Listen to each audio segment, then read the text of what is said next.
बिस्मिल्लाहिर्रहमानिर्रहीम। मिर्ज़ा गोरों की तारीफ़ करते करते नहीं थकता। आज इसका एक क्लिप सुन रहा था जिसमें गोरों के मुतल्लिक़ इसने बड़ा अजीब जुमला कहा कि गोरा कभी बिला वजह किसी पर गोली नहीं चलाता। को किसने ये हक दिया कि आप गोली चला दें किसी के ऊपर? गोरा कभी चलाता है किसी के ऊपर गोली? उसे पता है मुझे इतना हर्जाना देना पड़ेगा, मेरी आने वाली नस्लें कर्ज मेरा उतारती रहेंगी। ना इसको अफ़गानिस्तान के हालात नज़र आए, ना इराक़ के हालात नज़र आए, ना दीगर मुल्कों के हालात नज़र आए, और ये गोरे की हिमायत में इतना पागल हो चुका है कि गोरे की हर बात ही इसको अच्छी लगती है। जिन्होंने इंसाफ, बल्कि अभी जब हमारे लोग तंग होते हैं कहते हैं यार गोरे ही रखते इस मुल्क को, तरक्की तो कर जाता। 90 साल के अंदर, उन 90 सालों में भी देखे सुकून से आपने हुकूमत नहीं उनको करने दी। 1857 से लेके 1947 90 साल बनते हैं, उसमें भी छोटी मोटी जंगें और आजादी की तहरीकें जारी रही है ना। सरकार 90 साल में गोरे ने आपको वो कुछ दिया है कि आप आंदा शायद 900 साल में भी ना कर सके। ये है मिर्ज़ा जेलमी की गोरों के साथ सच्ची मोहब्बत।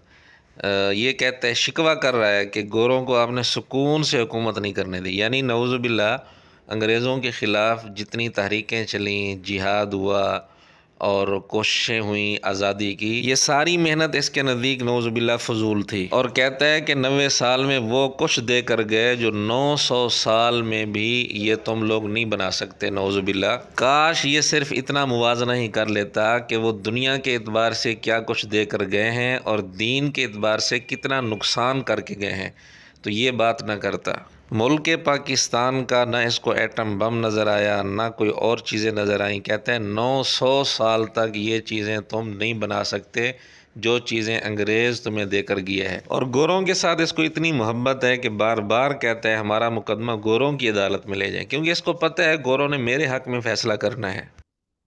और जाए हमारा मुकदमा गोरे की अदालत में ले जाए, लॉजिकली ले जाए गोरे की अदालत में, टाइम क़यामत तक जे साबित करो। ये जरा आप नोट कीजिएगा, और मैं लॉजिकली कर रहा हूं। अगर किसी को समझ नहीं आई तो जाए गोरे की अदालत में जाके फैसला करवा लें कि लॉजिकली ये बात दुरुस्त है कि नहीं। लॉजिकली ले जाए गोरे की अदालत में मेरा मुकदमा, जनाब हमारा फैसला गोरे से कराएं जिसके कोई अकीदा कोई बुजुर्ग ना हो पीछे। सर हमसा हो तो सामने आए, ये बात कहना आसान है। लॉजिकली आप हमारा मुकदमा जरा ले जाए गोरे की अदालत में। जाहिर है जब मिर्ज़ा गोरों की तारीफ में इतना आगे निकल चुका है तो गोरों के पास मुकदमा जाएगा। गोरों ने मिर्ज़े के हक में ही फैसला देना है।